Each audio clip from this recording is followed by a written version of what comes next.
The city of Atlanta is currently on high alert after far-left extremists and Antifa-associated individuals have called for the assassination of police officers. This is following a deadly shootout in an autonomous zone, and we've got more developing information on that from the Post-Millennial. 7 charged with domestic terror following deadly shooting at Atlanta Autonomous Zone. My question for all of you as we get started on this is it getting worse? Are things escalating? I often like to do that little thought experiment. Travel back in time and tell yourself this story happened, and would you believe it? If you went back, 2016, and said within 7 years, you will see far-left violence, far-left terrorists seizing territory they call autonomous zones. They will get into shootouts with police, being shot and killed on more than one occasion, then call for the assassination publicly of these cops, resulting in a high alert. Would you believe it? That's not the craziest thing. I mean, it is kind of crazy. It's not like, if you went back 6 years and said January 6th and people storming the Capitol, people might be like, I don't believe that. That sounds nuts to me. But I wonder about this one. The other question is, why is this happening? Have humans, has America always been on edge, on the brink of chaos, held together with duct tape and string? Or is it really getting substantially worse? What I mean is it because social media allows these ideas to be visible, we now recognize them having as existing, and we don't realize that even back in the 70s, 80s, and 90s, people of this thought process existed, they just didn't have anywhere to say these things. Considering the violent attacks we've seen, I think ideas like this have always existed, but now, because of social media, we can see them out in the forefront. That being said, whether or not these threats are legitimate, they are having an impact. These police officers who are being told that far leftists are plotting to kill you, they're going to go out driving in their cars. They're going to be pulling somebody over.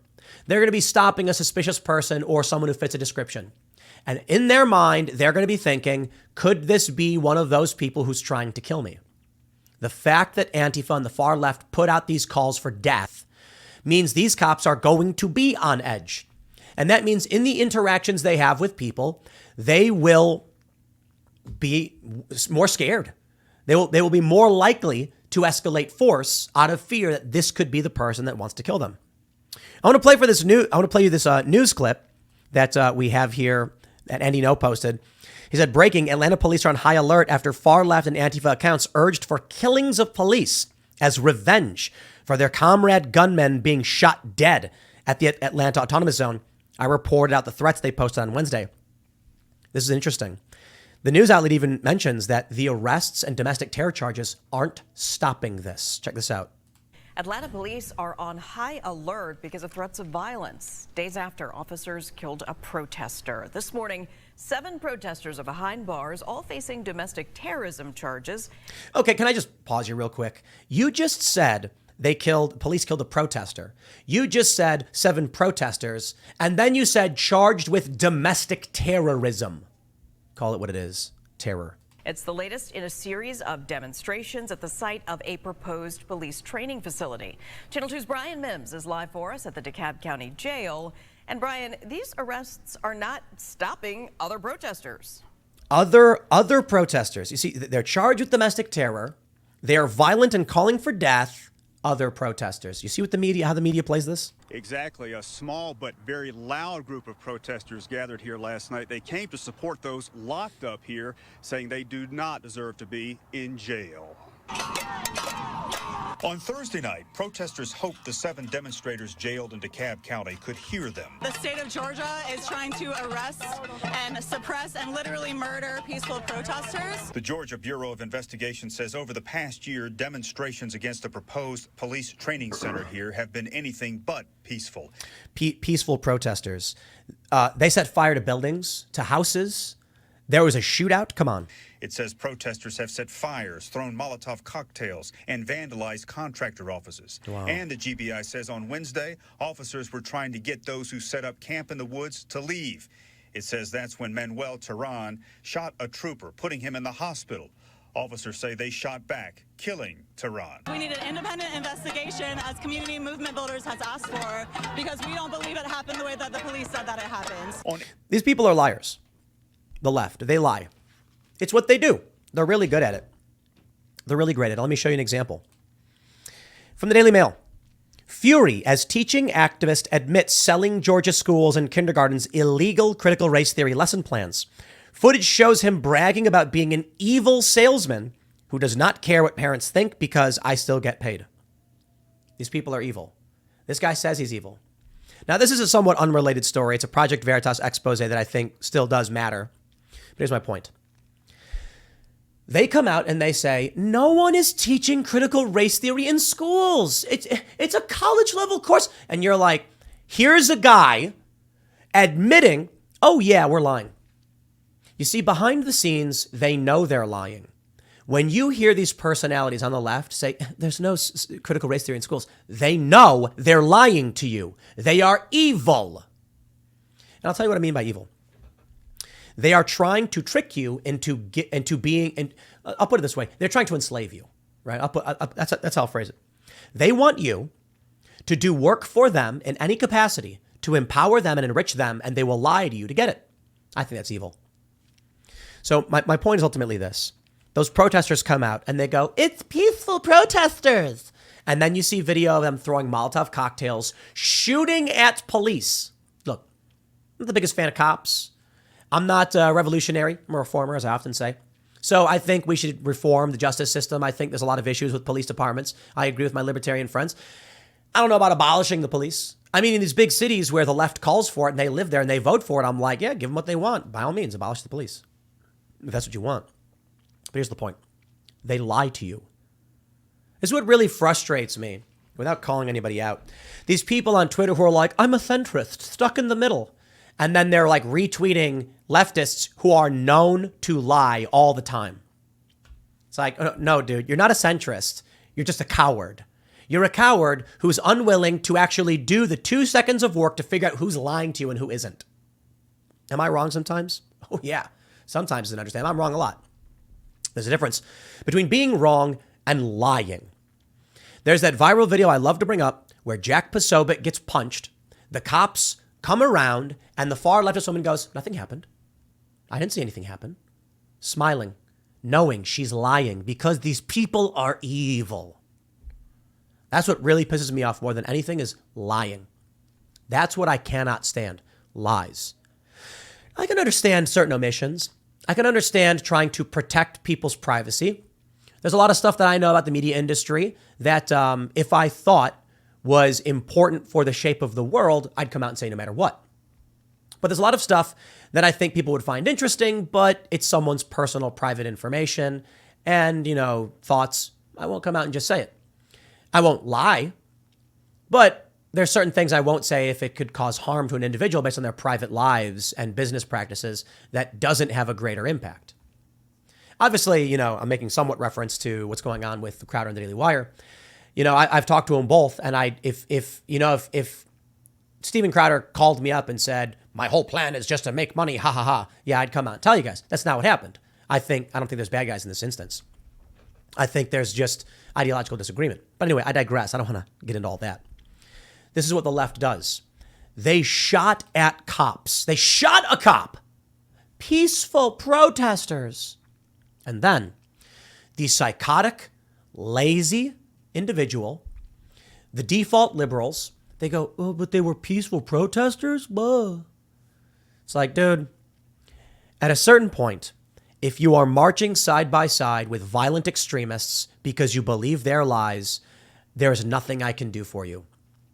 If you believed the communists, so you went out rounding up, dissenters, you're the bad guy. Sorry, but my intentions were pure. They tricked me. Don't know, don't care. You did a bad thing. That's it. Check this out from the Post-Millennial. 7 charged with domestic terror. On Wednesday morning, the Georgia Bureau of Investigation and other law enforcement agencies conducted a raid on the so-called autonomous zone at the site of the future of the Atlanta Public Safety Training Center.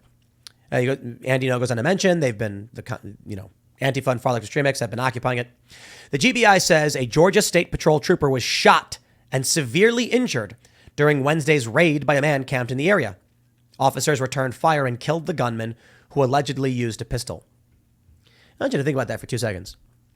If you go back in time and told yourself, or anybody for that matter, in a few years, there's going to be pockets, multiple autonomous zones being set up by far left extremists.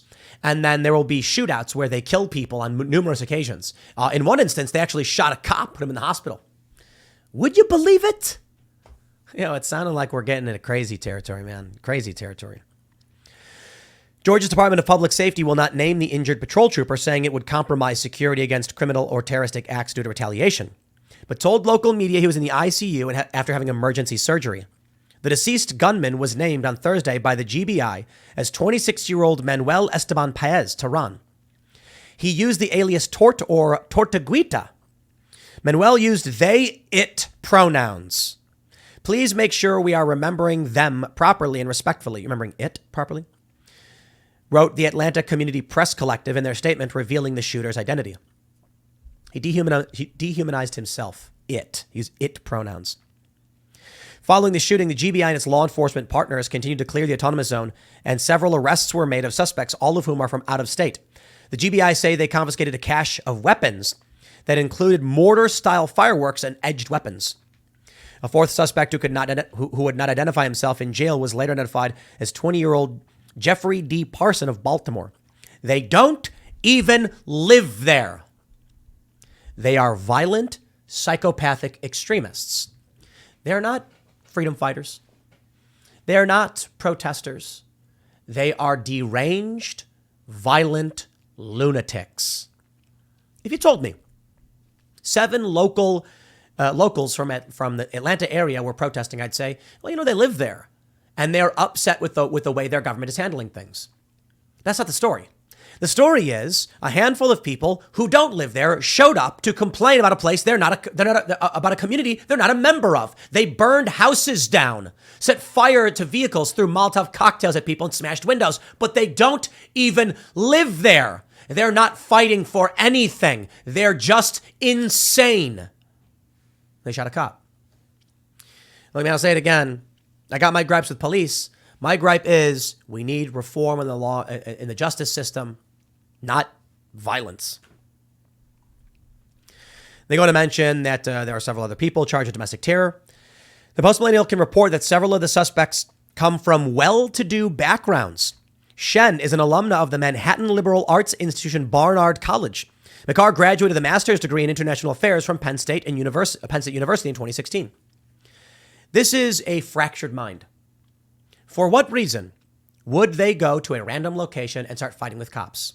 It served no purpose. It did not change the world for the better. It didn't even change anything in the short term. It's not stopping anything. It's empowering it. I've said it before. When you've got a massive police infrastructure and you attack it with a teeny little bit of force, they double up their defenses. It's the stupidest thing ever. All you're doing is making the police institutions larger and justified. Liberto and Wasilewski appeared to be in a relationship based on their social media photos and posts. Both have a long history, blah, blah, blah. I don't really care about that. Filler Distro tweeted a call for retaliation against police with further instructions from extremist account Scenes from the Atlanta Forest. The now suspended account, which posts blogs from writers of the Autonomous Zone, wrote, "Consider this a call for reciprocal violence to be done to the police and their allies." On Friday, January 20th. Wherever you are invited to participate in the Night of Rage. I'm not going to read the rest of it because they're just calling for violence.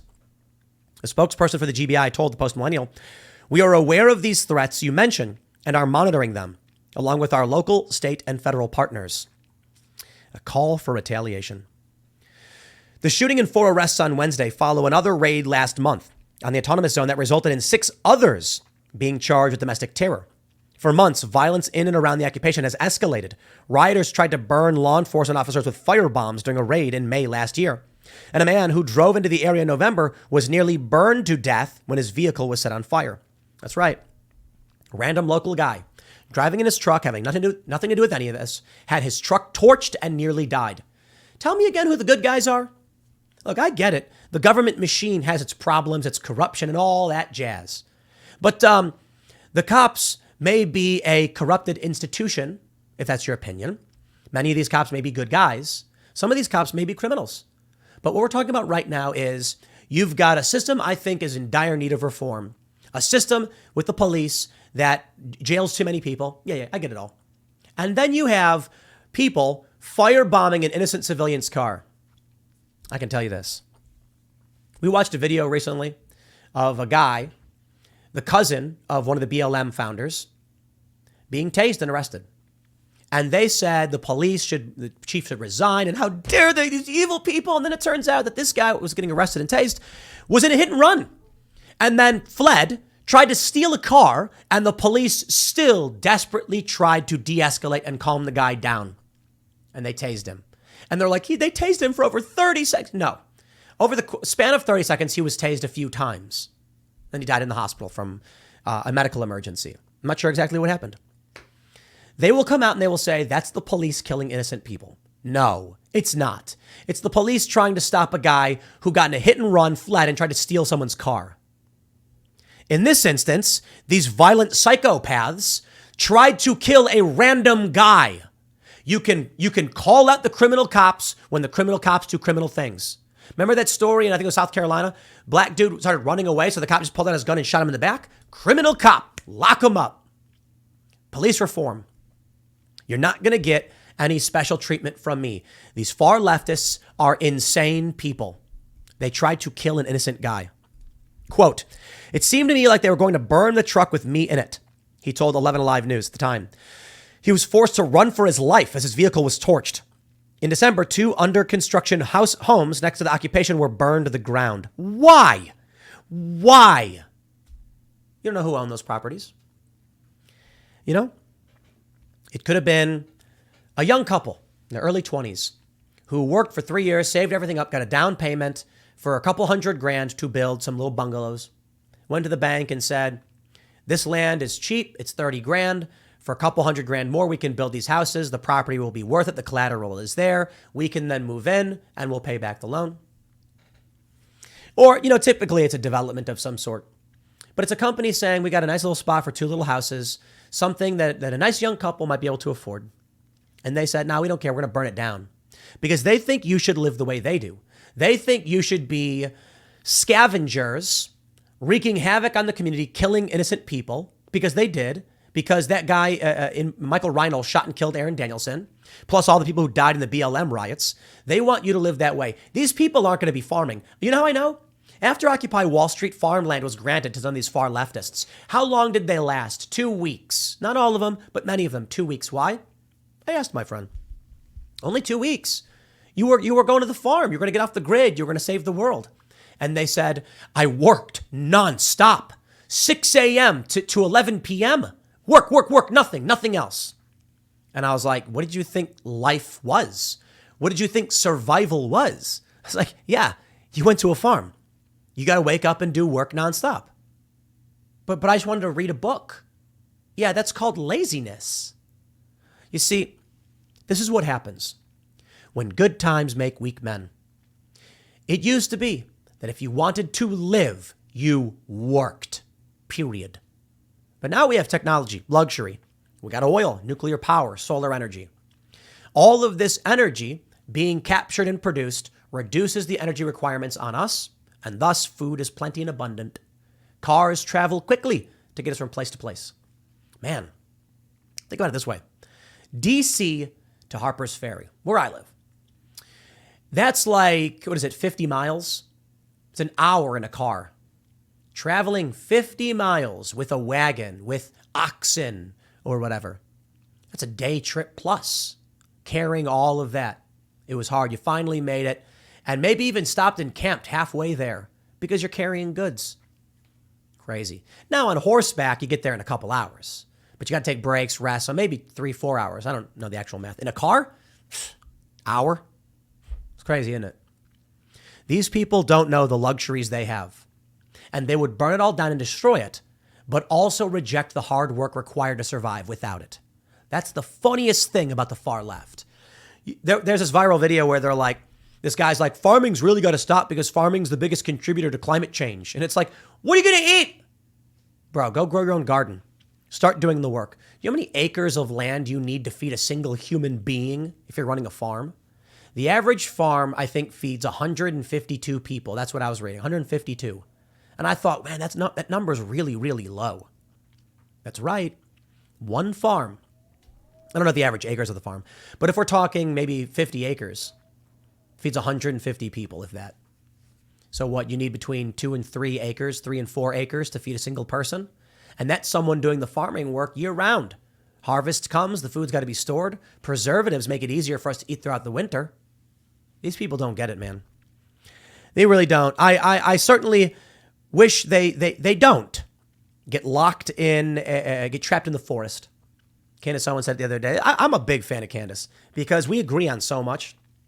And it's funny because I've heard a lot of people say like, she's a phony or whatever. And then I talked to her in person and I'm like, we agree on like all this. She said something like, if these leftists got lost in the forest for 2 weeks, they'd die. Or she said something like, I hope they never get lost in the forest because they'd be dead in a week. And I'm like, These leftists made a criticism of me where I said something like, if society collapsed, I could probably figure out how to smelt some iron or whatever. They were like, Tim Pool thinks he could be a blacksmith if the world collapsed. I never said that. I said it would take me a few years to figure out how to do it. My point is this. We are afforded general knowledge of the world. Locating iron ore and iron-rich dirt is not that difficult, nor am I an expert on this. There's an area not too far from here where I've gone, where it was explained to me by a geologist. They're like, you see these deposits? That's iron. Wow. I don't know anything about smelting. A little bit. We have a crucible. We have a kiln. It's general knowledge. We know that you can melt down materials and separate out the metals. Does that mean I could make even a cast iron skillet? No. And that's my point. I don't know how to do any of that. But I have a general knowledge that with a few years, I could probably figure out some rudimentary means of producing metals. Because I went to general school. I mean, that's a luxury afforded to most people, the ability to read and learn. More importantly, I have survival apps, multiple, on my phone. I hope you do too. The point is this. These people have no idea how good they have it. They have no idea how much work goes into keeping them alive, but they would burn it all to the ground. And after they do, they will come begging you, good sir, who does hard work, to feed them. They're in for a rude awakening then. I'll leave it there. Next segment's coming up at 4 p.m. over at youtube.com/Timcast. It's a different channel from this one. Check it out. Thanks for hanging out, and we'll see you all then.